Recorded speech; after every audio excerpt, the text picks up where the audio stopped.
Press conference दादा घेणार आहेत आणि काय बोलणार आहेत हे ऐकण्यासाठी श्रीमंत रामराजांनी यावं. उतरली होती का तुझी? कशाला उगाच माझं नाव घेतो तू? तुझा दादा बघा ना काय घ्यायची. प्रेस घ्या, व्हिडिओ घ्या, कॅबरे डान्स घ्या, लावणी घ्या, काय घ्यायचं ते घ्या. आम्हाला नको बाबा. आम्हाला तुमचं नाव आणि तुमचं आमचं नाव एक आहे. हेच पाप भरपूर झालेलं आहे. आमचा ब्रँड सत्यानाश केला.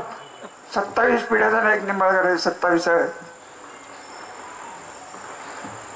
27 पिढ्याची आबरू घालवली एका किचबडे माणसं. काय त्याला अर्थ आहे? घराण्याची आबरूचं नाही, अमुक नाही. दुसऱ्याच्या आई वडिलांच्या विषयी काय बोलायचं? अहो माझ्या तोंडावर आलंय की हिंदुराव परवडला, कल्याणराव बरंच परवडला तो. हे तरी अजून एक तुम्हाला माहित नाही, त्या स्टेजवर मुख्यमंत्री अजून एक बसला होता. काय बोलला का? त्याला बरं वाटत होतं.